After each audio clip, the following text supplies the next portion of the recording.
What's the difference between having followers and building a community? I'm here with Braden, and I'm going to tell you, he has a superpower that he probably doesn't even know he has. He is an excellent community builder. And I've been watching him over the last few years go from his own photography business to a partner in static marketing to owning a company called Curated Collective. And his journey has been really quite remarkable. One of the things that's impressed me the most, last week he sent me a message, invited me to an event. I show up to the event the next day. He has hundreds of people there. That's an impressive superpower, especially when people talk about the importance of building community in the AI era. Now, you know that I believe trust is the de facto currency of the world. And obviously, you've been able to cultivate a lot of it. So you're doing something right. Actually, I think you're doing a lot of things right. But I'm excited to have you on the show today. And I think that there's a lot that people can learn from you and your journey. Well, thank you. I appreciate you having me. Absolutely. So I typically like to start with the personal aspect of you, right? It takes a very unique, strong, cultivated man to do the things that you're doing right now. So would you mind telling us a little bit about your background and where you're from, what you do? Yeah. So, I mean, we can go pretty far back, but we'll do the summarized version. The what does they call, abridged version of it? Sure. Our Spark Notes. Yeah, grew up in Utah most of my life. In fact, moved out to Harriman from Sandy like 26 years ago, and I mean, we're pretty much your average family. Dad was a mechanic, stay-at-home mom, grew up just loving cars. You know, I always was tinkering with things, very curious by nature. And that carried on through my teenage years and has never stopped then. And it's kind of what led me into opening my mind up to new opportunities, which eventually brought into this entrepreneur type career. And yeah, it's been really exciting. So, you know, that's kind of like the really summarized version, if that works. Sure. So I guess my first question was going to be, how did you get into entrepreneurship? Yeah. So it's kind of funny because it's like I knew I wanted to be in business at some level. I never really took the term like entrepreneur seriously. In fact, even when it started to kind of get like thrown around, I was like, I feel like this is a very loosely thrown around word. It kind of is. It is. It really is. And so, it's interesting. I've always done my own things, right? Like as a kid, I would go on the corner and sell my toys and lemonade or whatever I could, to try to bring in income. When we did family yard sales, I would make cookies with my mom to do it. Like I was always kind of just driven to, be self-sufficient, which ended up kind of leading into like, I guess what you would call like entrepreneur characteristics. Sure. So from the start of the journey, it was very early on, but in fact, it was kind of interesting. I grew up in a very traditional and old school household. So my mom and my dad were basically like, you're going to grow up, graduate high school, go do the college route, finish the degree. You're going to go work for somebody. Hopefully they got a good 401k or pension system, and then you'll retire and die. And that's kind of the first of that. And to be honest with you, like it never resonated well with me. But not only did it not resonate well, when I was actually going to college for to be actually a pilot, there was certain things I did not vibe with. In the midst of going to college, like I moved down here and I was just kind of young, going with the flow, just hanging out with friends, doing classes during the weekday and then working on the hours that I could do work. And I'm like, man, this is like awful. And I'm taking classes I don't care about. Things that didn't pertain anything to my degree at all. Like I'm never going to use biochemistry and flying planes. At least I hope I don't. And so I was just like, you know what? This seems like I'm spending a lot of time and a lot of money into something that, from an ROI standpoint, I wasn't receiving. And that's not even like a financial ROI. It was more of like a mental ROI, like, from my own standpoint of what I was learning, I didn't feel like it was going to apply. And so I'm putting countless amount of hours into it and I just didn't like it. Not saying that college is a bad system, but for me, it didn't connect the dots. Yeah. And actually kind of funny story. This is probably not great to tell, but I find it interesting. So in the midst of my college career, met my wife, and I was also doing sales in the midst of that. So I'm like year and a half into my degree, and I started doing sales, started making really good money, got married, and then switched to like SaaS. And so I was doing sales in the SaaS place, and I literally was making more in that time frame on top of chasing this entrepreneurial career of opening my photography business and some other avenues, to the point where I was like, I'm making what I would make 3 or 4 years into being a commercial pilot. And that at that point I would have been starting that career within the last couple of years. And so I still would have been making less than I was making at that time, even right now, if I followed down that path. And for me, I was just like, this was an eye opener. Now, granted, like being a pilot's a great career. I still would love to go fly, but my eyes were opened. I started doing a lot more car things, getting invited to a lot more car events, and just taking perspective from people who were doing much better than I was, and from people who were doing much worse than even I was at that time, and then trying to pick, what I could out and then apply it to my life, so I knew what not to do and what I wanted to do. Definitely. So yeah.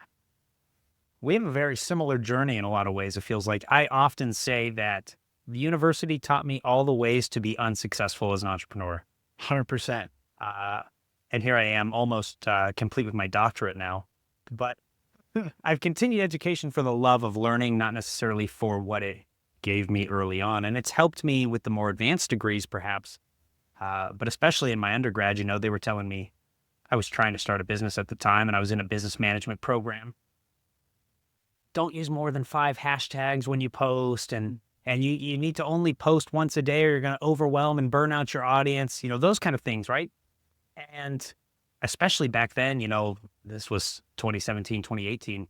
That was the peak of like Instagram's use all 30 hashtags algorithm. You're going to get more exposure. And like, they taught you all the ways to be maybe a good employee for a Fortune 500 company, not necessarily to have success in your career field. So I also felt the similar, like the ROI just wasn't there for me, especially early on in my education.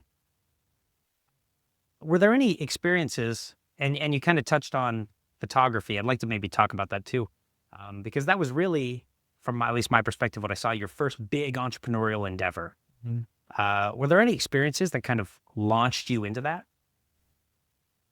Yeah, actually. So it's kind of interesting because it was never something I ever planned on doing. Like wholeheartedly, I always thought about finding or inventing a product, trying to solve a problem for people, because I've always been curious by nature. I pulled apart a lot of the DVD players growing up and then put them back together, just understood how they work. And sorry, mom and dad, about that. But they still work great, so that's all that mattered. But with the photography stuff, there's the couple events that took place where one is I was taking photos at the time, but purely as hobby. Like it was just on my phone, adding a few filters because I found it interesting. I found it very aesthetic, and I was like, oh, this is cool. Like it's fun.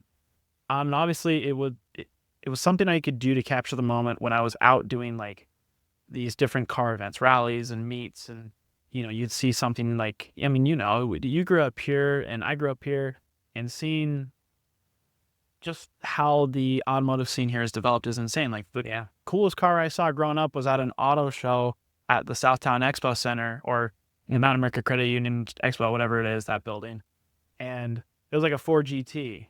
And then it would just be classic cars at car shows, which are cool. And I absolutely loved those cars. I still have a huge passion for them. But like, kind of that upper echelon that you'd see on the TV or movies or any of the video games we were playing, it's like we never saw that. And so to go to these shows, capture those moments, I was like, this is really cool. This is kind of leading up into the moment where I had a friend, his name is David, really great guy, was getting into being an automotive photographer. But like, not just as a hobbyist like myself, he was actually doing it on a professional level, making money, charging people to do photo shoots, working with different companies. And I didn't ever connect the dots until we went up the canyon one day. He did a photo shoot in my car at the time and was like, oh yeah, after some conversation, I should say, the dots connected where I was like, you can do this and make money out of it. I was like, oh, so I can essentially identify like just something that I love to do. I can do this every day. It's in a space that I love. and like I can help solve a problem for people, and they're willing to pay me to do that. And so I was like, I gotta dive in. So I took my mom's old camera that we had since like 2002 and just grabbed it and then went to work. Dude, it's awesome. I really believe you can take your passion, whatever that is, right, and build a business and a career and a way to earn around that. And it looks different for different people in different places or perspectives. But I absolutely love that an entrepreneur's journey can start anywhere with any experience that you're passionate about. You're a little bit modest about the photography, but that's actually how I came to first know you and follow you, right, was in that car scene.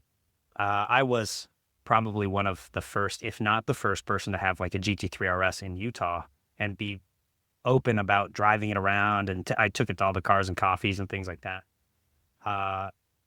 And honestly, that kind of launched my involvement in the car scene because I wasn't active in it before. I'm an enthusiast more than a motorhead or something like that. I enjoy the experiences that you get while you drive the vehicles. And so the more I got involved in that scene, you start becoming aware of, like, people start reaching out. Can we do a photo shoot? Can I shoot your car? I'm like, I don't even know what you're talking. You take pictures of a car? Okay. But as I started learning around that kind of world and space, I became familiar with your work and South Valley photography. And, one of the things that stood out to me about you and your craft was that you were very passionate about it, one, but two, you were always taking the time to get better at it.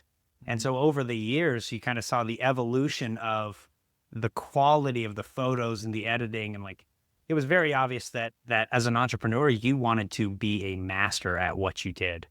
And I think that that's probably carried on with you now into your other endeavors. So I think that's a really cool kind of segue here, because even though you're not doing photography necessarily the way you were, that's still a big aspect of who you are and what you do when it comes to your social media presence and the businesses that you're involved in. Mm-hmm.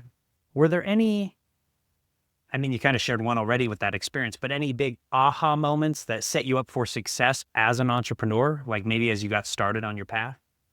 I'll be honest. So I always find those questions interesting, because when I look back at it, I would say there's significant moments that I cherish because it was like, someone brought something to light. It didn't feel like an aha moment in that time, but like, I was like, oh, that kind of clicked with me at the time.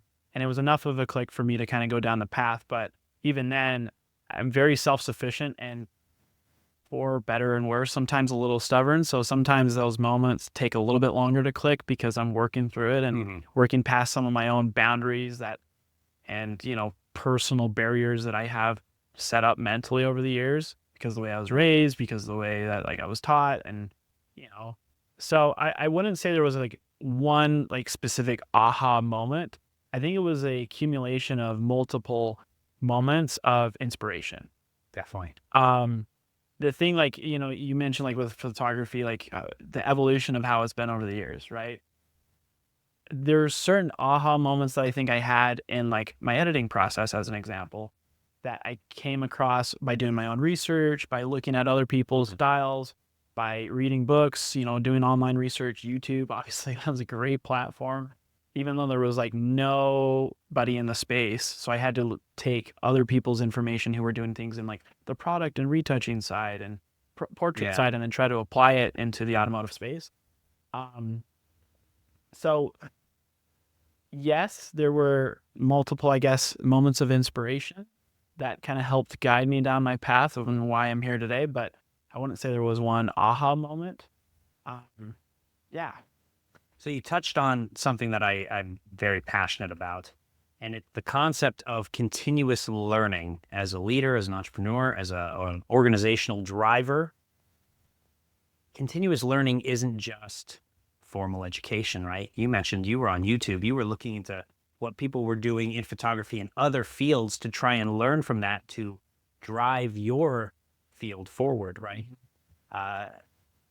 We can innovate as entrepreneurs and not necessarily be creating something from scratch. You can take something that's good and apply it into your own realm.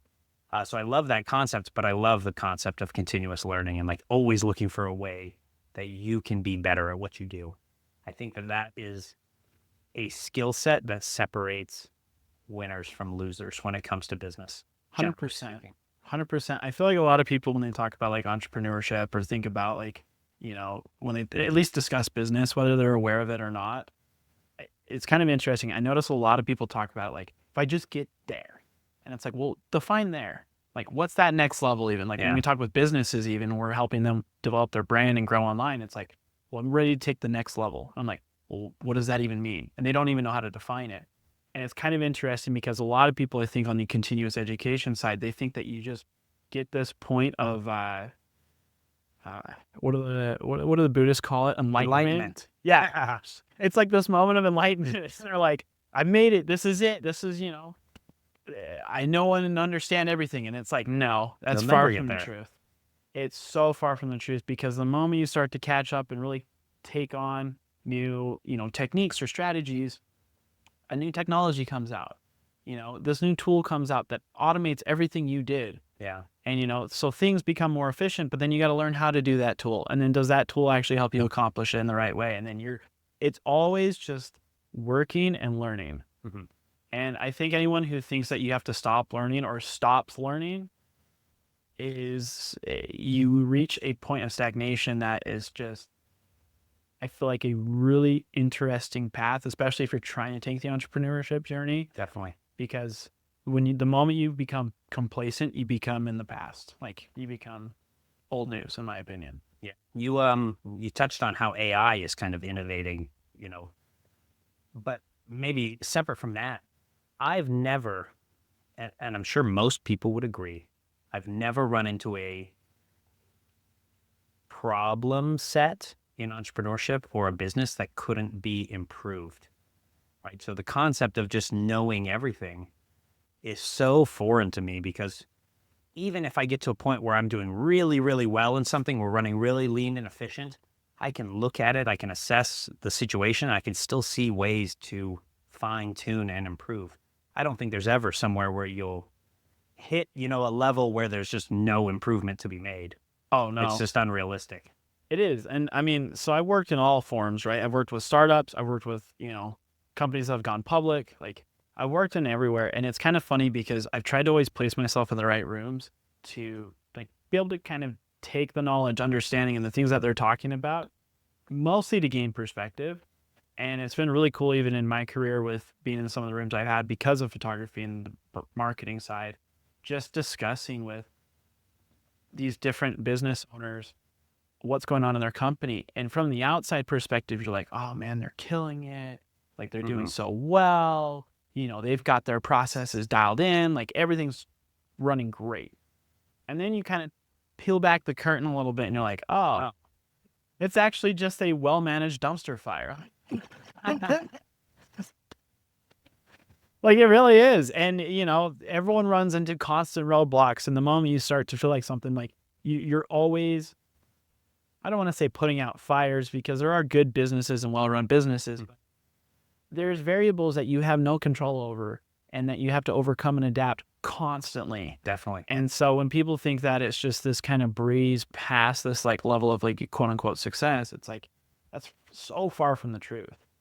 It really is. And if you can't wrap your head around that, then it's probably not something you should pursue, or still pursue it, but at least take that lesson back and understand that's what, I mean, anything in life, in my opinion, that's kind of how it is. And so, yeah, I don't know. Something that I really like and that I think helps with that kind of situation is, having a really strong team around you, right? My whole, my premise is that if you want to have a $10 million business, you have to have a $10 million team, right? Teams are what help you scale effectively, efficiently, and put out those dumpster fires, like you're saying, or manage them so they never even get to that point. Yeah. I find a lot of entrepreneurs end up bottlenecking their business and their growth and their scalability because they're not willing to trust and develop a team around them to help them manage those kind of things.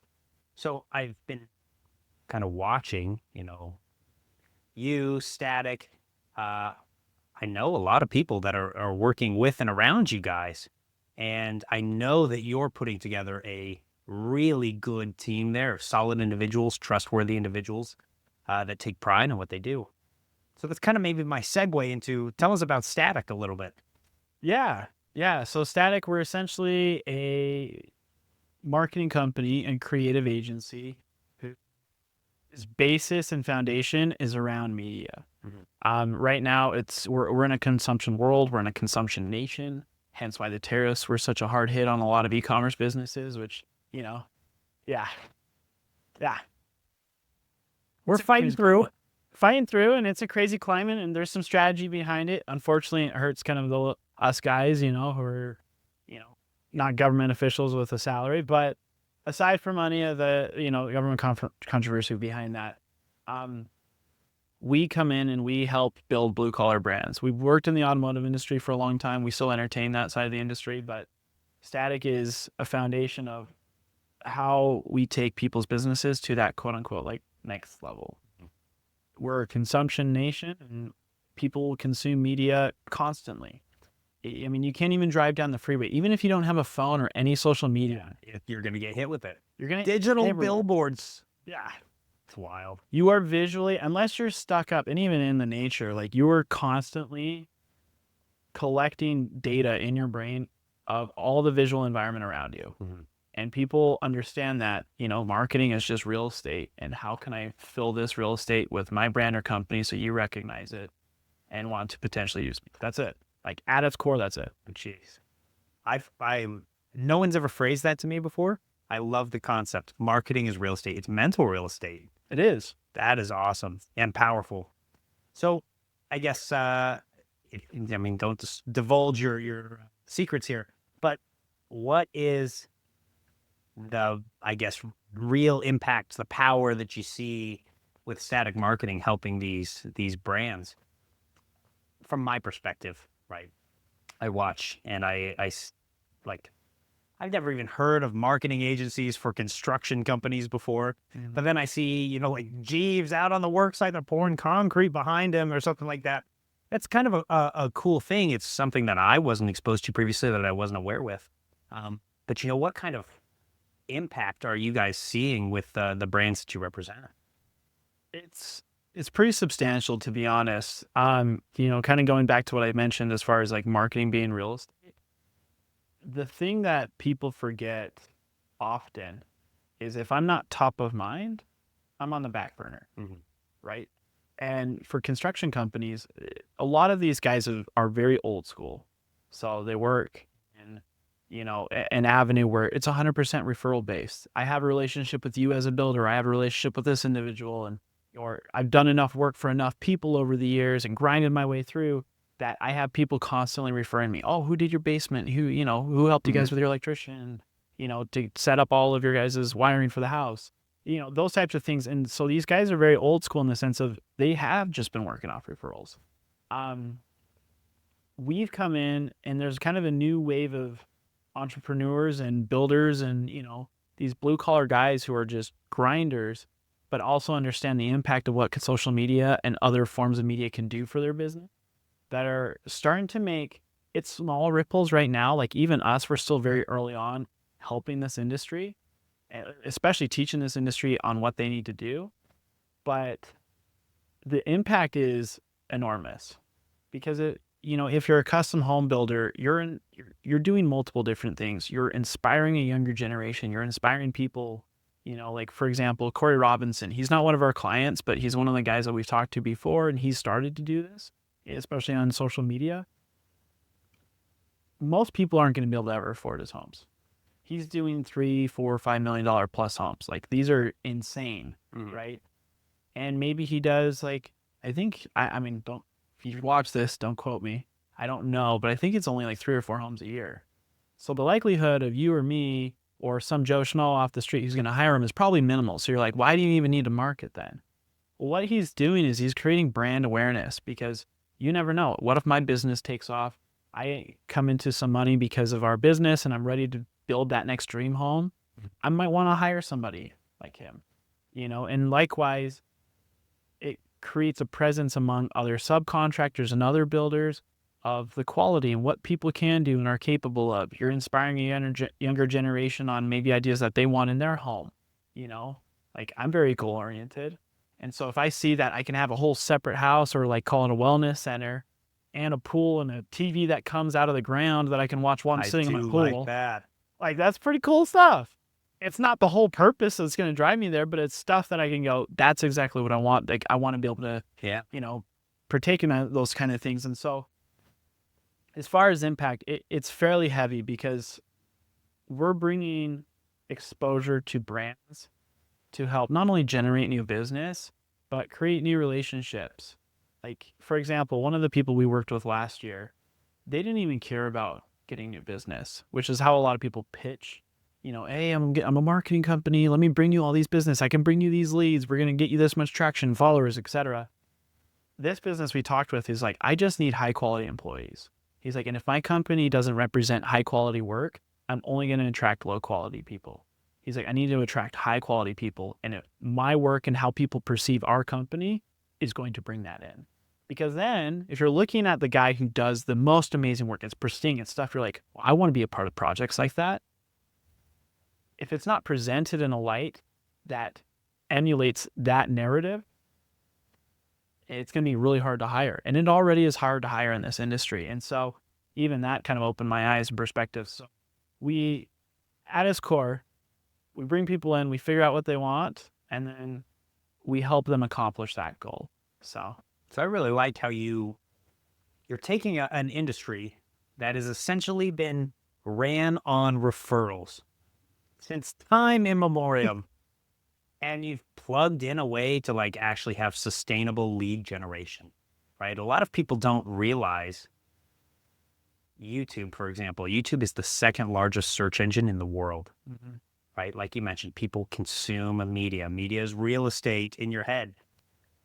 It's also perpetual lead generation.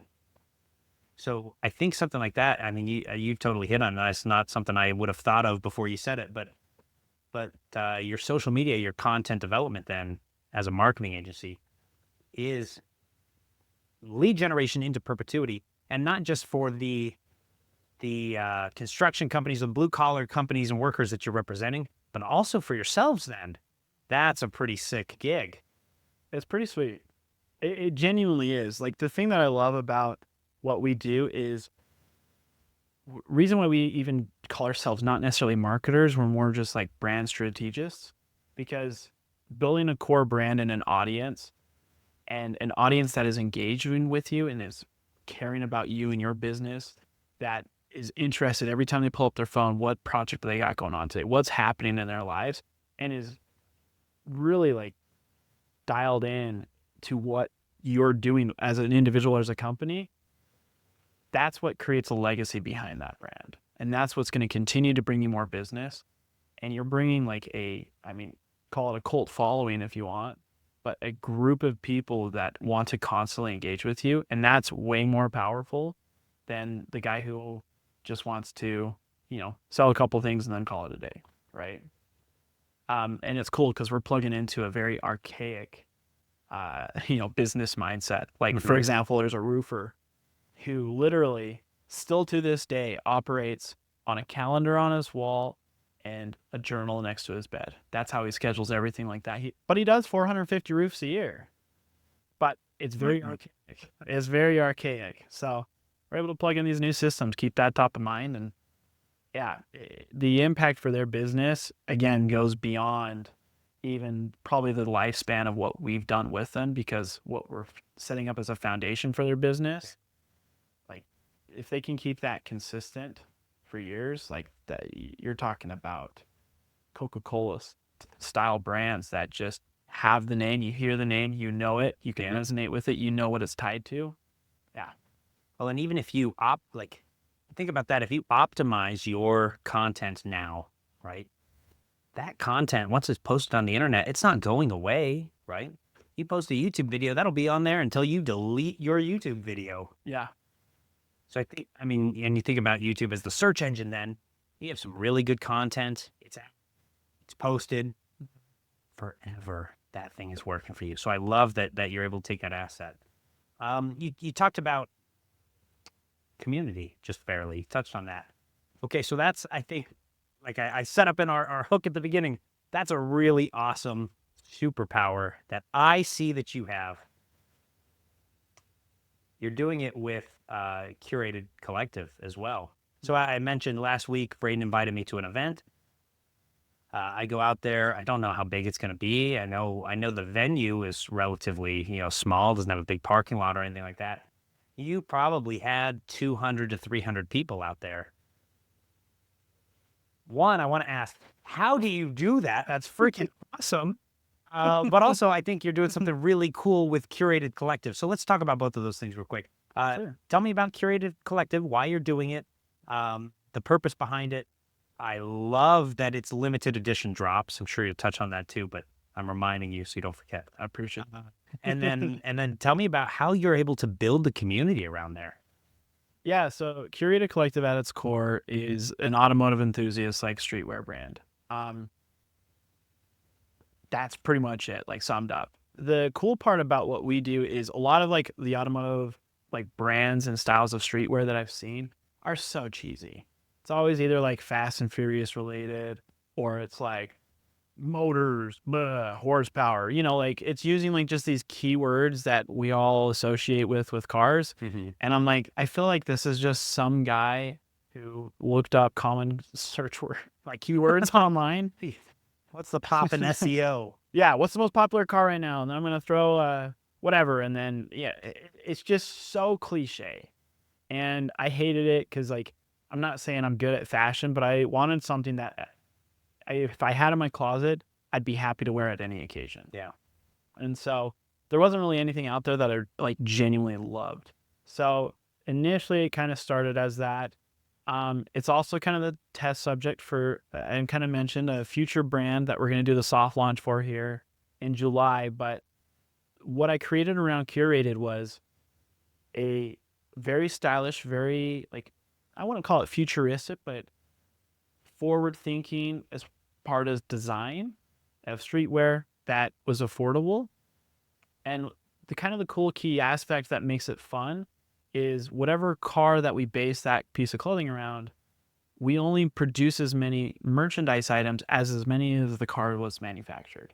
So, like for example, one of the first drops we ever did was a Ferrari F40, which I took pictures of. We turned into digital art, which also was kind of a part of the reason why we started is I wanted to do something better than just like taking photos. I wanted to implement it into like streetwear and art, make it really cool, that like next step of creative, of my creative endeavor.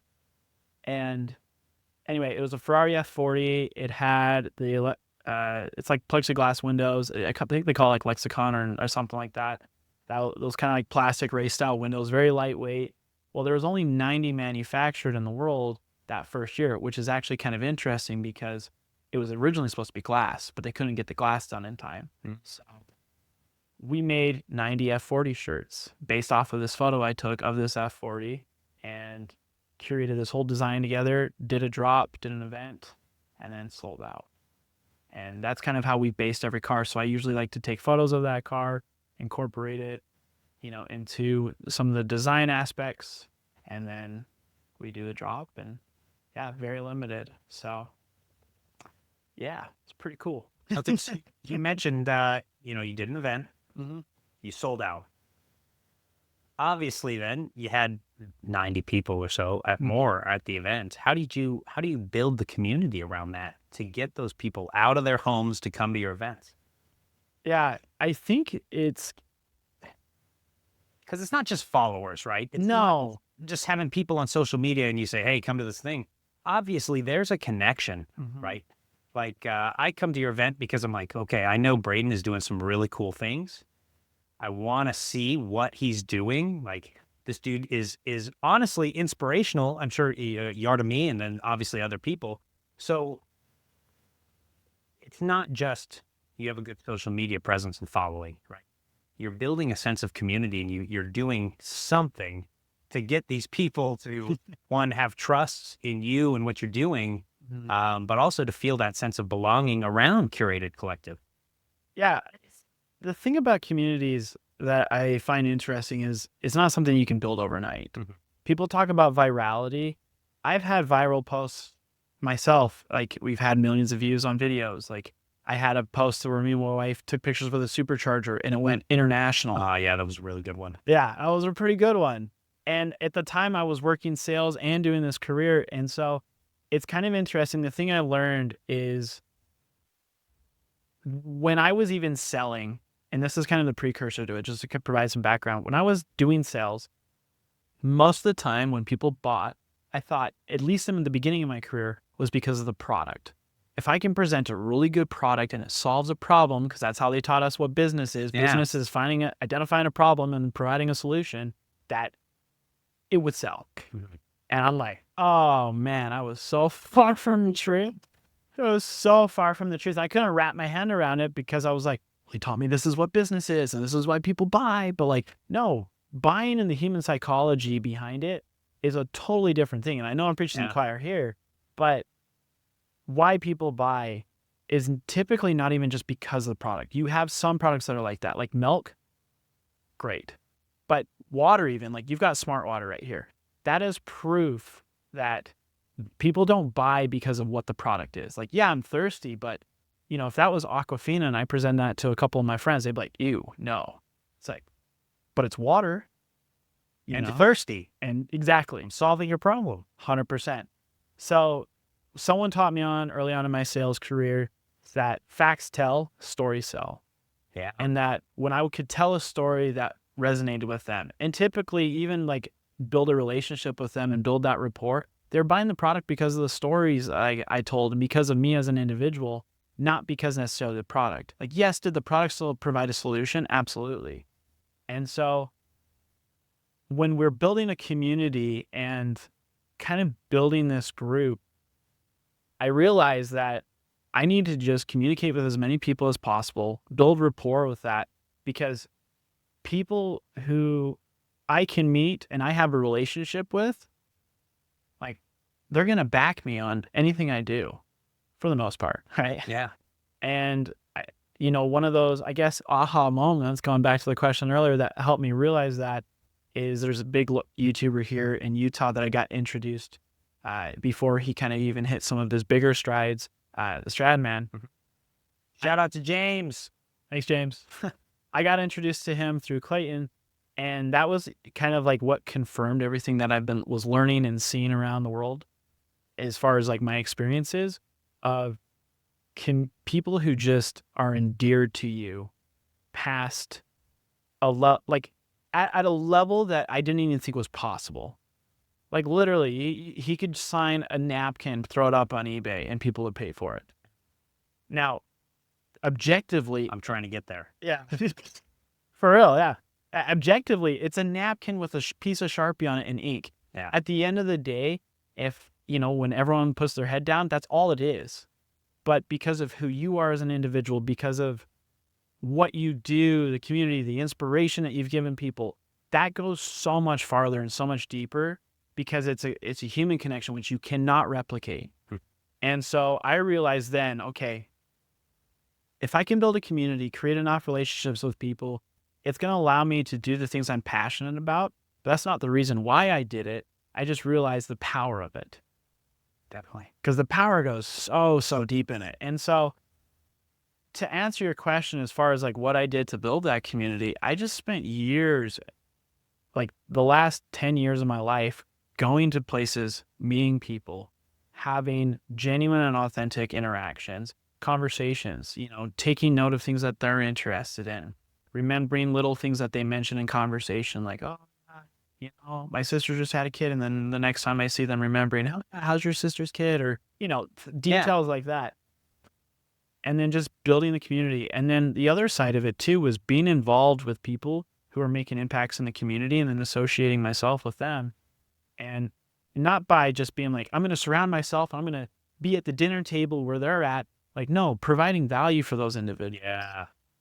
Like that, because then now I'm associated with them. I'm providing them value. They want me around.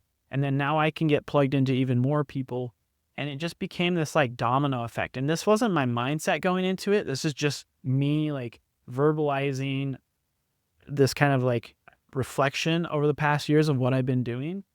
And anyway, if you can build a community where people genuinely care about you, I'd rather have 1,000 people who genuinely care about me and will go wherever I go than 100,000 people who just thought I was funny in one video who followed me because of that one video.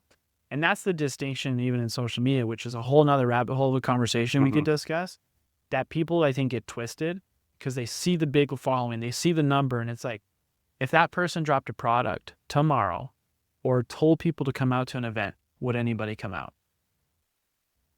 Probably not. Yeah. You might get a few, but like when you're talking about like Cars and Coffee is a perfect example. Me, Jeeves, and Todd have spent the last 5 years literally doing that exact thing, building relationships. We're not asking anything of people, getting the community in, having interactions with people, telling them thank you for coming out, doing all of that. And now we host one meet a month that brings out thousands of people. Yeah, that's been really cool to see. Oh my gosh, dude, there's so much to unpack in that. And I know that I'm going to go back, I'm going to watch this video, and then I'm going to be like, I should have asked 20 more questions around that. The Cars and Coffee thing has been really cool to see.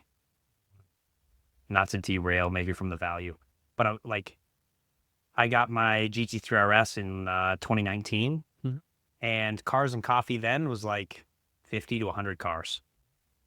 And now it's like 800 to 1,000 plus cars, like just people, like that's not even people, that's cars coming out. And a lot of those cars have 2, 3 people in them. Some like I take my family out there.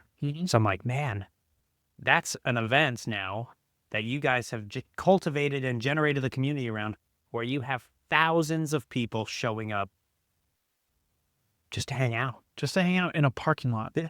Like, it's crazy. I'll tell you what, it's been the most cool. I'm horrible with words, but if I'm being frank, it's been one of the most eye-opening things that we've done because, you got to realize we just did this because no one else was doing it. Everyone else was doing it on a Sunday. We just realized, let's do it on a Saturday. And let's just see where it goes. It's Utah. Yeah, we're trying to tailor it to the market, right? And, it just grew and grew and grew. And I mean, we always wanted it to be big because obviously that means that there's a lot of really cool cars and there's a lot of really cool people coming out. And if it wasn't for the community, none of it would be possible. But when you talk about community, we have done zero marketing. We have put zero amount of money into it. In fact, to be honest, the amount of effort that it takes to run a social page for it, it's a little bit, but like, it's not insane. Yeah. The last month, we've got 500,000 views, all organic, all authentic, and it shows in our meets. And so it's really cool. And I think the thing that a lot of people forget about, and this is a point that I do feel like is important to make, is I can say, yeah, it's our efforts. I can be like, we work so hard, tirelessly. We spend time meeting with landlords. We have to meet with police officers. If it's large enough, sometimes the city requires permits. We're working, all of these different inner workings, trying to get sponsors and booths out there to help cover our insurance costs and, correlating with food trucks. Like, it is an endeavor. And I could say it's because of those efforts that we get the people out. And it's like, no, it's because of the community and the interactions that we have within the community and the people we've met. Because, you talk to 1 or 2 or 3 people and they talk to 2 or 3 people and so on and so forth. They've got their group of friends that they want to bring out. Now it's their whole group. Their group has outside friends who've got other hobbies that fit in that niche that bring their friends. And you have to remember that it's the people around you that make it possible. And I feel like a lot of people end up forgetting about that and they just look inwards on themselves because it is hard work. But at the end of the day, if I can do all this hard work and if no one shows up, then what's it worth? Yeah. There's a lot of trust that goes into those relationships. You mentioned something a minute ago. Sorry to go backwards a little. That's great. About, getting a seat at that dinner table with those people that are maybe operating at a higher level and how it's important to provide value. Getting a seat at that dinner table is probably not worth anything at all if you can't sustain the seat at the dinner table. You have to earn that spot, essentially. Yeah. So the value added piece is necessary. right? Your relationship is going to be based on trust. But what gets you in the door with that relationship is the value that you provide. So I think that we're maybe unpacking a little bit of your secret sauce on why or how you build the communities. Is it's that one, you're providing a value to people, Mhm. and you're not even charging for that value, right? That community is value in and of itself. And then you're maintaining trust via the relationship that you build with the individual and the group. That's a really cool strategy. Did I hit that right? Yeah, no, absolutely. It's actually kind of funny because it bleeds. What allowed me to realize the value of that was when I first moved down to Orem to go to U. I was starting off, in college. It's like I was taking some of these business classes and I was trying to get into some of my aviation classes, and I was just like, how cool would it be if I like sat down, someone saw how hard I was working, and then realized, oh, this guy's working hard. Here's this opportunity. Let me help come run this Fortune 500 company with me. Or here's all this money. Let me invest in this idea. And it was the dumbest idea because like literally I'm sitting in a McDonald's. It's 7:30 a.m. I'm finishing writing up a paper for my class at 11. Like no one's going to walk into a McDonald's and be like, hey, this guy looks like some He's serious. working hard. Yeah. Yeah. It was super dumb. And the mentality behind that was I figured if I just showed that I was a hard worker, that the opportunities would come to me. And it was actually kind of interesting. It took a few years to really recognize. And even now, I probably wouldn't say it's completely fully set in. But when I started creating opportunities for other individuals and just, opportunities in general, and I was even just doing things on my own endeavor, people at that level are attracted to other people because that's what they did. Yeah. And so if they see me going hard or grinding, I'm growing, I'm getting, working within people within their network and, doing something that's kind of cool, that's starting to make some waves, people catch on to that more than I think a lot of people realize. And then they want to start surrounding themselves around you. Definitely. And then that table becomes like, instead of a seat you have to fight for and be like, oh, like, how do I get invited to this? It's just like, oh, come here. Like, Great. So I have this mantra at my last house. I had a big chalkboard in the gym, and I just wrote it in huge print across the middle of the board. Nothing is given, everything is earned. Same concept here. And you're touching on this principle, but it's the free value, the principle of free value. When I was starting my entrepreneurial journey, I was like just soaking in as much content as I could from the big name entrepreneurs on social media. And Gary Vee, I think, was the guy to popularize this, but it was the concept of just go to work for free. And it's a mind-blowing thing for a lot of people. And you're like, I can't do that. I can't afford to go to work for free. But the catch is it's an investment. It's a long-term, the payout will come, but it's going to take a while. So if you can, like you said, you're providing opportunities for people, you're providing value to individuals, and then they see that value and they want to keep it around, all of a sudden you're in a position where opportunities will come to you from those around you that you've been providing value to because they know the worth. Yeah. They've experienced it, right? So it's almost like, you go to Costco, you get your free sample and you taste something and it's really good, so you buy it. It's the same concept, but applied at a much higher scale in your service and the quality and the effort and the value that you can provide people. So I absolutely love to hear that because you're doing that. I did that. I coach people now that are doing that. And the big names are talking about it. Obviously, that is a principle that works. It is. So Yeah. I love to talk about that and share that. Just to kind of keep things. We've talked about static marketing. Mhm. We've talked about Curated Collective. Those two businesses are totally different. As an entrepreneur, I struggle because I run a handful of businesses now. They're all in a different world. I get absolutely overwhelmed and scatterbrained and like my calendar is just freaking swamped with events. How do you manage working in two different worlds? And really, it's 3 with the car meets. Yeah, it's a bit. I mean, there's some bleed over, right? There's some gray area that they all share. Um, it's hard because a lot of people want to do multiple things at once in the early stages because they see the people who are at the top having multiple businesses, having their portfolio scattered across. And I think there's a time and a place for that. But if you're early on, even including myself, and I think I'm still very early on, it's about prioritization. For sure.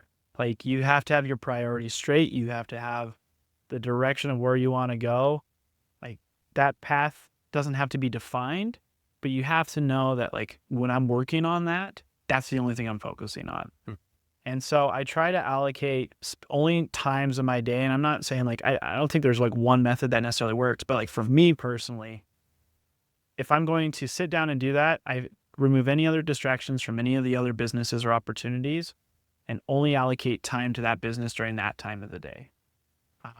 Because, you know, like Static, for example, we are a growing company and it takes a lot of time. I'm running the sales and revenue portion of it, you know, as well as strategy and working with a lot of our clients. And so if I get distracted because I'm thinking about a design of the next shirt drop or, you know, a photo shoot that I want to do, my mind's going to be off here and I'm not going to be able to focus here. And it's received, like people can see through that, especially if I'm trying to like, you know, hey, here's what our services are and we're working through that.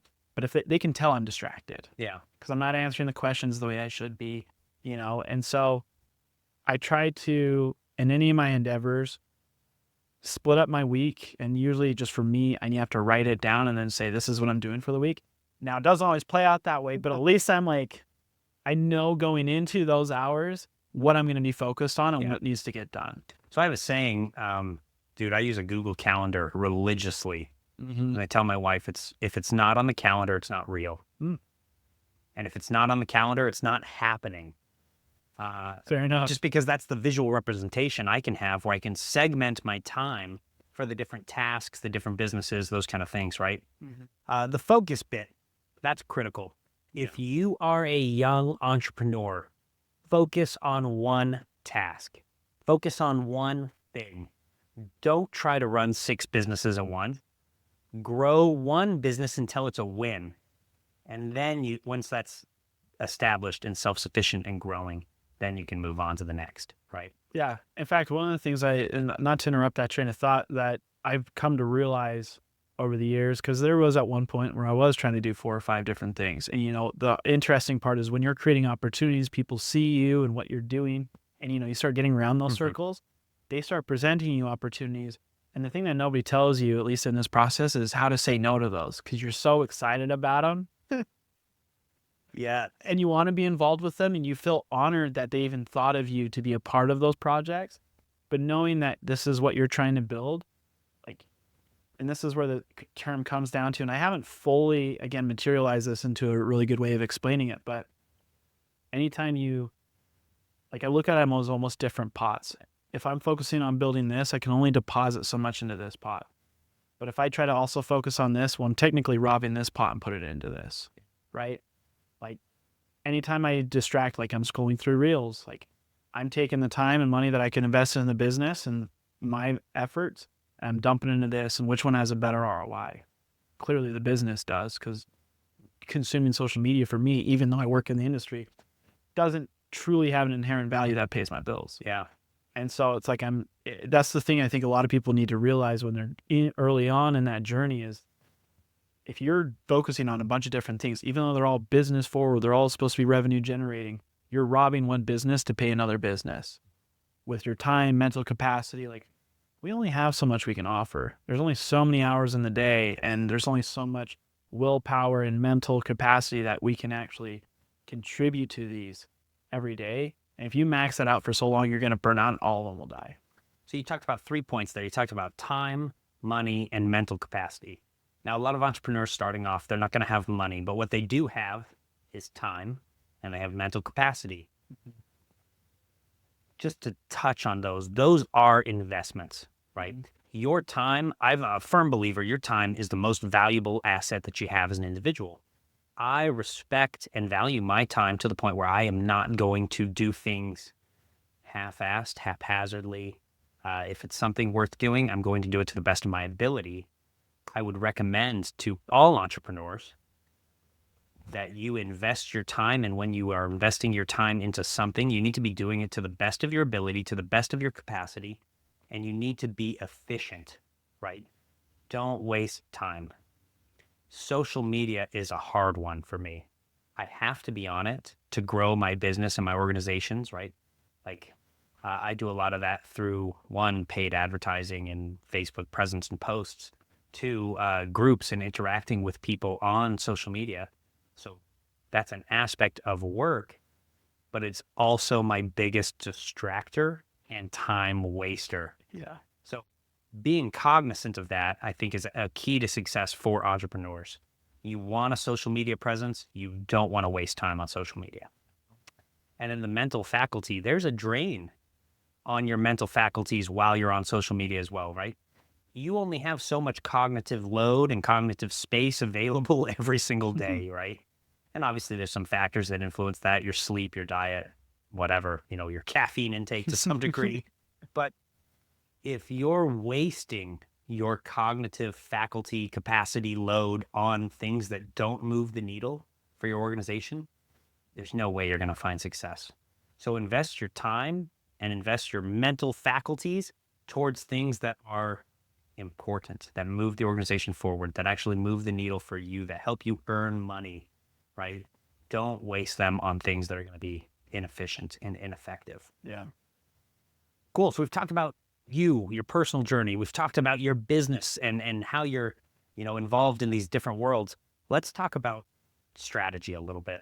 The things that will actually move the needle for some of these entrepreneurs that are listening. Every entrepreneur has a little bit of a different journey. And with that, every entrepreneur learns different things. What are some of the lessons that you've learned in your journey that would help an entrepreneur succeed that's just starting out today? I think we've hit them, at least the majority of them. Focus on one thing, make that your only focus. Dive into it, because the thing is you can't become an expert overnight. It's incremental success. You're going to learn new things as you're growing the business. You're going to, run into new obstacles. So I think definitely focusing on one thing and then sending it. Send it. Yeah, send it. Because sure, you can come up with a cool product. It hits a trend, you're a success overnight for sure. But that's here and gone tomorrow. Yeah. And unless you're that smart of a thinker, innovator, and you're catching on to trends that early, I'm sorry, you're not that guy or girl. You're not that person. So focusing on one thing. And then I would say just the other side of it is just continually sit back and realize that you can never not stop learning. Definitely. And you have to be doing things that give you that competitive edge. Because this point, with 8 billion people in the world, like the cool part about what we do is like, yes, are we innovators in this particular industry? Yes. But we're not really reinventing the wheel. We're just repurposing it, right? Mm-hmm. And applying it into a different application. And so, like, because of that, we just need to focus in on that and then stay with that industry long enough. And it's not a matter of if, it's just a matter of when, right? One of my favorite stories that I heard is, this guy who, I think Trump talks about it, where he was on a plane with this individual for years and he'd fly first class. And he's like, you're not in a place to fly first class. And he's like, this is the way I remind myself of what I can have. And then, after 8 or just like 10 years, something like that, just the company that he spent all like 8 to 10 years building finally took off. And it was like a major, major success, like hundreds of millions of dollars worth, right? And if you're starting out, seeing that is hard because you're micromanaging the everyday. Yeah. And you need to look at the macro and celebrate the small wins, which I'm horrible at doing. So I'm a little hypocritical even in saying that, but celebrate the small wins, realize how far you're coming, but just making sure that if you're putting in the right efforts and you are cognizant of the time that you're putting into the business every day, that it will work out. Mm-hmm. So you didn't use this phraseology, but you're talking about taking continuous action. Mm-hmm. I refer to this as the success formula for entrepreneurs. Continuous action plus continuous learning equals success. Mm-hmm. Alex Hormozy wrote a Twitter post the other day, I guess it's X now, that I really liked. He said, take so much action that it would be statistically impossible for you to lose. I like that. That's the secret as an entrepreneur. Like if you really boil it down, it's those two things. It's taking continuous action every single day, do what moves the needle. Every single day, do what you need to advance towards your goals. And then never stop learning, finding more ways to be efficient, finding better ways to improve your processes, your systems, right? Systems are what scales an organization. Teams are what builds you to success. So find ways to improve on those things, right? Via learning and action. If you can do those things, I think you win. 100%. Okay. We've talked about lessons now. What roadblocks or obstacles are you currently facing that you're working to overcome? I like to talk about this question just because there's people out there, there's maybe somebody listening right now that can learn from us. And if you're working through an obstacle or a roadblock, they can say, oh man, it's so good to know that I'm not alone in this. Because there is a little bit of this entrepreneurial, isolation, I call it. Like, just to tell the story, when I started my first company, I guess my first real adult company, back in 2017, I gave up weekends with my friends. I gave up going to parties. I gave up cutting school on Fridays to go snowboarding, things like that. And people kind of made fun of me for it. I lost a lot of friends and relationships just because I wasn't putting anything back into those relationships. I isolated to work and to grow my business. Obviously, there's pros and cons to that, but it's a tough thing as an entrepreneur to recognize that there's other people out there that are going through similar struggles, similar obstacles, that are working to grow in line with what you're trying to do. And, me isolating in my little corner office, trying to grow a business, staying out till 7 p.m. so I can be on the phone talking to Chinese manufacturers, is separate from you growing your photography business and refining your craft. And we don't necessarily see the work that each other are doing, but I'm sure a lot of these obstacles are common for entrepreneurs across niches and genres. So is there anything that you're working through right now that might be beneficial for the listeners? Where do we want to start? No, honestly, yeah, some of the biggest obstacles we're kind of running into right now is bottlenecks in the business. We immediately, as we solve one problem, another one identifies itself. Yeah. And I think it's good to be able to hyper focus on one problem, find it, work through it, and then keep working.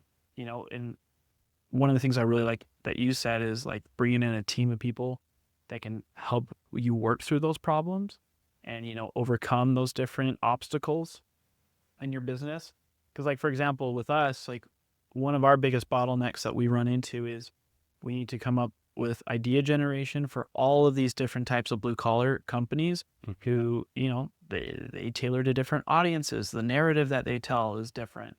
And so being not only keen to what's receptive to what people are looking for from those types of businesses and people and personalities, but also being able to then go out and film and then distribute that efficiently is very difficult because, we're going out, we have production teams, we have people that are on site, and we want to deliver at a quality that makes you stand out from the rest of the competition. Definitely. And so, a big bottleneck we have is actually one of the coolest talks I heard recently was from someone I look up to. His name's Andrew Smith, runs the Savory Fund. He says, people, systems, and process. That's how you scale your business. That's what will take you. And you kind of mentioned it, Yeah, and systems. in that order, I think. Yeah, 100%. And so we run into the issue of, is this person going to help us take this business to the next level? Do we have the right systems in place to not only help them and support them so that they can do what they do best as efficiently and, at the level we need to, which for us is a very high quality. And then, does our process of that and how we deliver that to the client, work well? And that's honestly like our biggest struggle right now is we'll run into small bottlenecks where, projects get delayed because we might have overworked somebody when they said they could take on that amount of work or those types of things. So I would say those are kind of like our biggest roadblocks when I specifically even talk about static. And it's kind of funny because my partners probably wouldn't even like me mentioning that type of stuff, but I'm like, I feel like it's good to talk about. Well, it definitely humanizes, you and the company. Like if somebody's only exposure to you is social media and they see all of the awesome content that you produce, right? I mean, you're familiar with it. There's this concept that we get a false sense of reality because of social media, and everyone is experiencing that right now. Our generation, I think we didn't, have social media really as kids. So it was foreign when it hit, and everybody was obviously keen to share the highlights, your stories, your best, events and experiences. And you take pictures of the cool things you're doing, but nobody ever shared the struggles. And it's rare, right? But I think it's important for one, being authentic, and authenticity builds trust. And I've said it before, trust is the de facto currency of the world. So I think it's necessary if you want to stand out, if you want to be successful, if you want to build those relationships like you've been talking about, that's your superpower, man. You have to share the obstacles. You have to share the struggle, right? Oh yeah. Something that I struggle with has been the community and relationship building, which is weird for me because as a leader, I think my superpower is relationship-based leadership. The people that work for me that I lead in the military or in business, I build those relationships. I talk to them. I get to know them. I coach them. I develop them. I help them achieve their dreams because I recognize that one, maybe being a soldier for me in the National Guard is not your lifelong dream. And two, being a call center representative for me isn't necessarily your lifelong dream. But I invest in those relationships and that development. And you know what? It's honestly a little bit of a badge of honor when people can promote or leave my organization, go do something else that they've dreamed of because of the development that they've received while they've been working with us.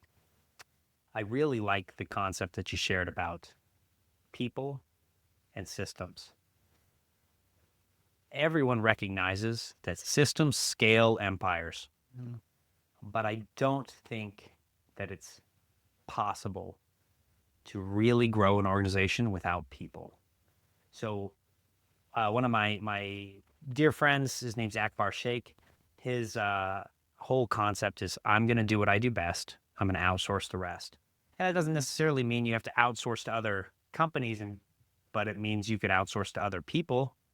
You could develop or hire, this A-player team that's going to help your organization become more lean or efficient. It's weird to talk about hiring and lean in the same sentence, but they go together. They really do, and people don't always think through that. But if you're inefficient because, like you said, you're overworking somebody, or maybe the individual is overconfident in their capacity. I know that's one of my weaknesses. I always think I can do more. And so I just keep taking on more and more and more. And then I have 20 hours of my day scheduled. And I'm like, oh my gosh, I can't keep doing this. Yeah.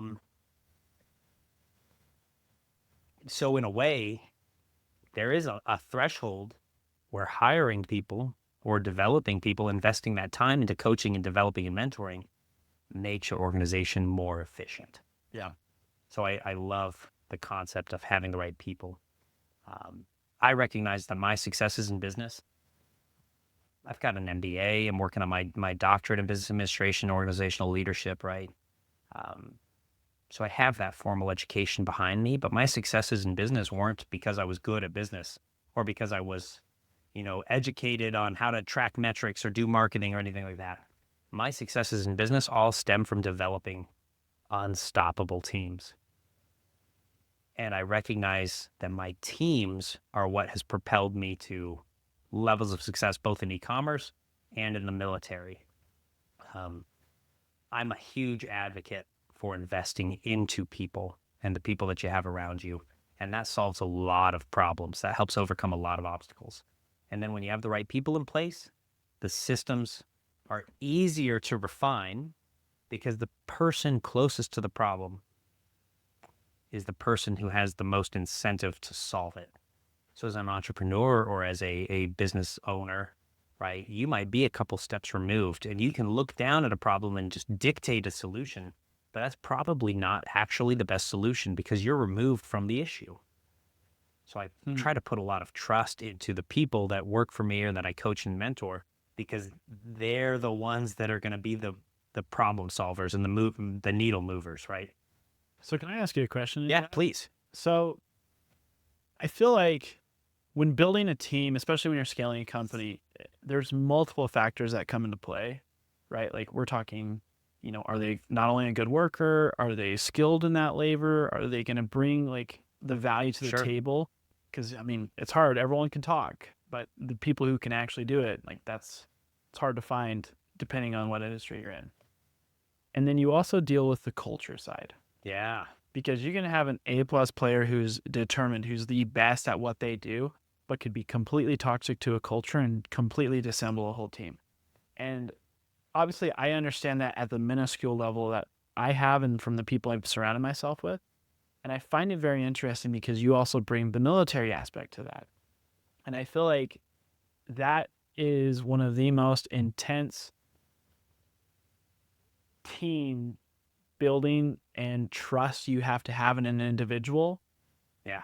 Because one toxic person who doesn't follow orders and isn't willing to, isn't a team player, like you cannot have them on that. Because that, in some scenarios can mean life or death, right? Like business life or death is fine. Like a business can die and you can still go on the next day. But if you're in a field, and you don't have someone who is, how do I even want to word this? Just like is a negative or plays a negative effect against your team. Like I feel like it's hard.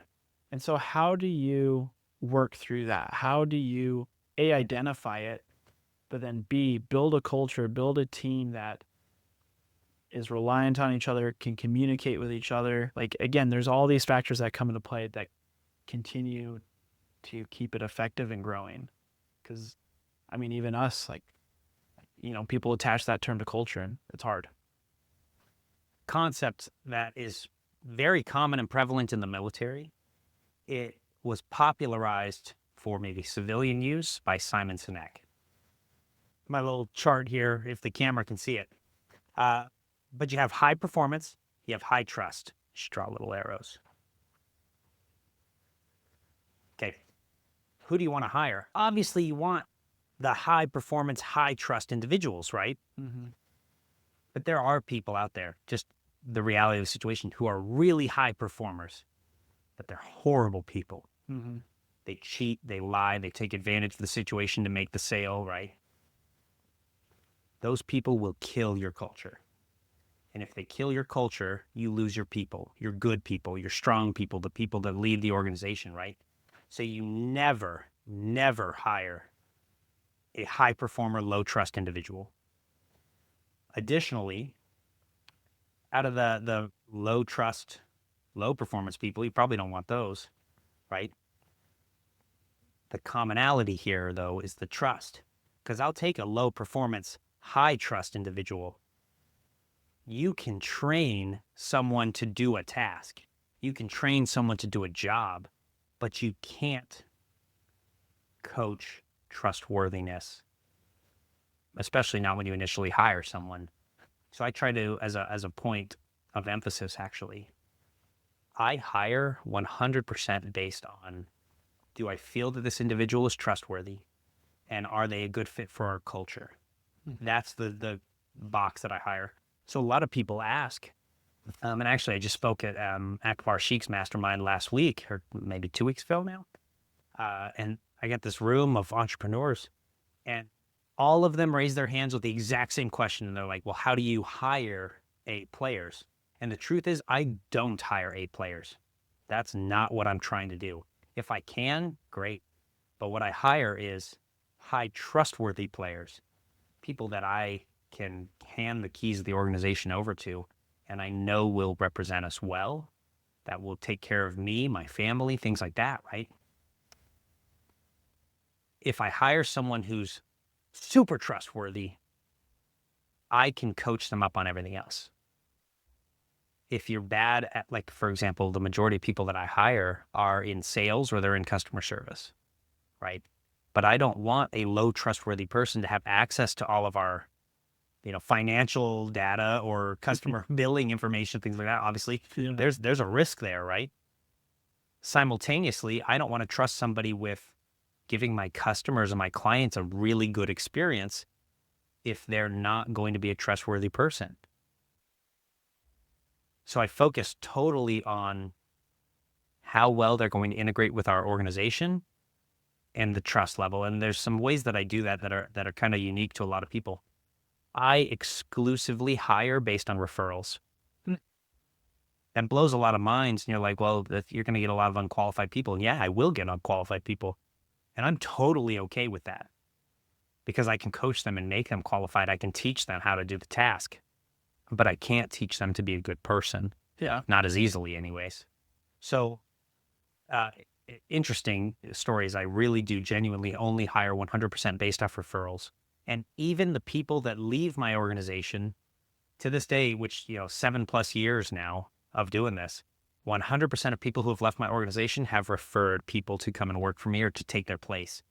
And that's a huge testament to what we're doing. And I think the reason that happens is because I'm willing to, and my managers are willing to put in the time, effort, and energy to develop and coach those people. It's not just developing and coaching them for the task, though. It's developing and coaching them to be the best version of themselves that they can be. I'm on a mission, a goal perhaps, to achieve self-actualization. And for the people that maybe aren't knowledgeable about what self-actualization is, it's becoming the best version of yourself. For me, that means I have to get a little bit better every day. It's the continuous learning aspect, right? It's the trust and relationship building aspect. But it would be selfish, wrong, entitled perhaps, to do those things for myself and not help my employees on that same journey. So if you come to me and I have work to do that needs to get done, I'm going to hire you, but you have a goal to be a marketer, dude, I'll coach you on marketing all day, right? I'll teach you how to run ads. I'll show you how to build creatives, right? I'm not necessarily the best at that, but I'll get you to my level, and then you can continue to learn from other people and then take that and go and grow and learn and be what you want to be.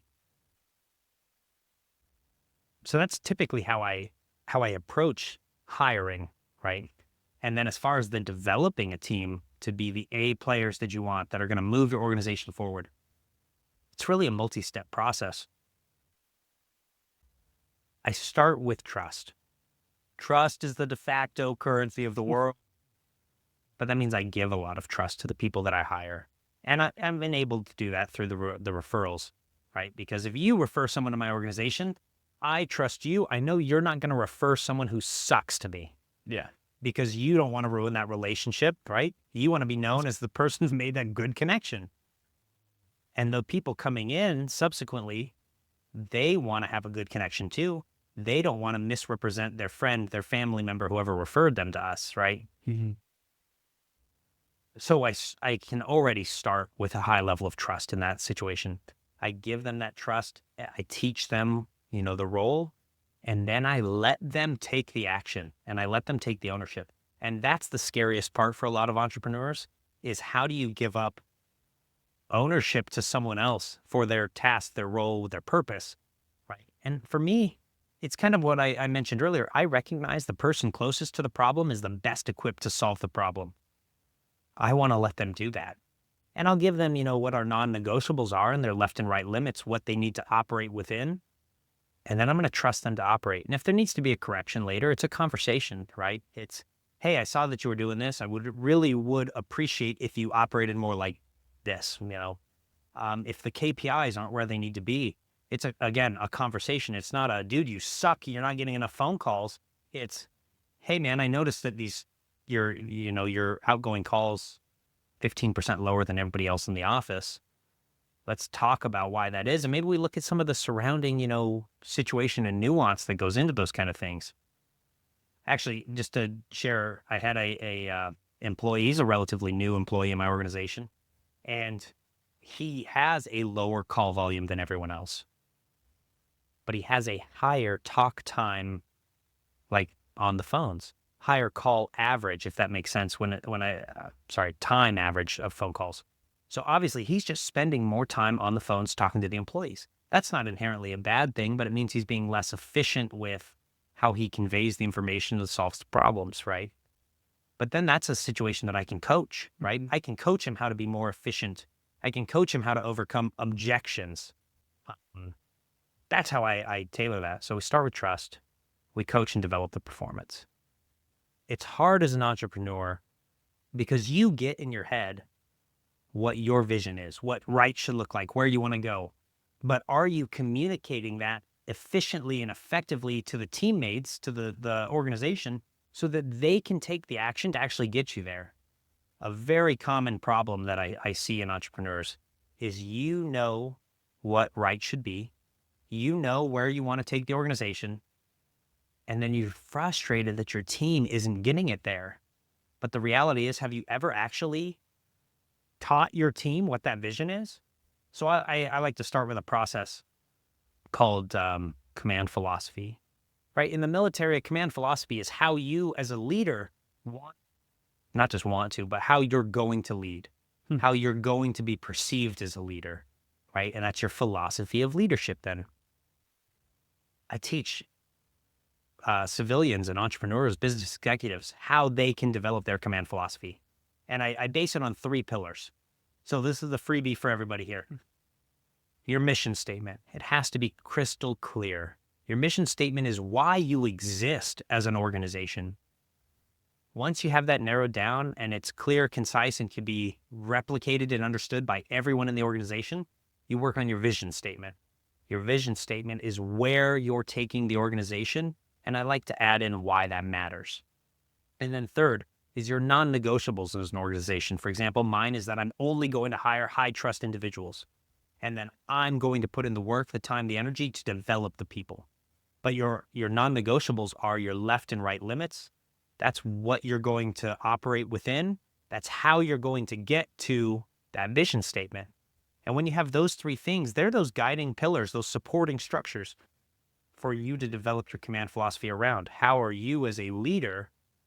And people don't always think about that as an entrepreneur. You're a leader. If you have employees, you're a leader. If you're driving an organization, you're a leader. But nobody learns leadership in business school, right? Take those 3 pillars. That's your framework for where the organization is going and how they're going to get there, why it's important. You lead around that. Your leadership philosophy should support those pillars. And then those pillars should support you as a leader. I think when you get those things down, the team development aspect becomes so much easier because everyone understands who you are, what you're trying to be, and where you're trying to take them. And when they understand that, they can actually have buy-in to the process and they can contribute.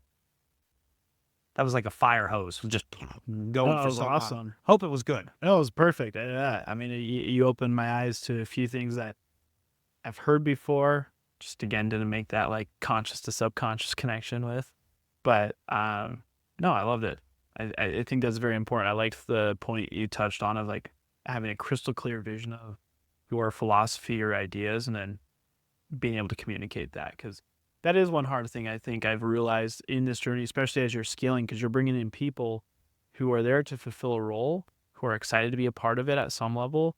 But again, it's hard to translate exactly what we want and where we see the company going and getting them equally as passionate about it.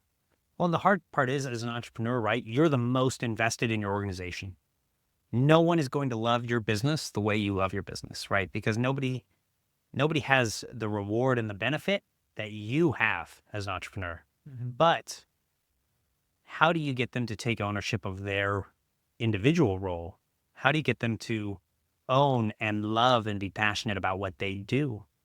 The concept that I teach around that is a concept called disciplined initiative.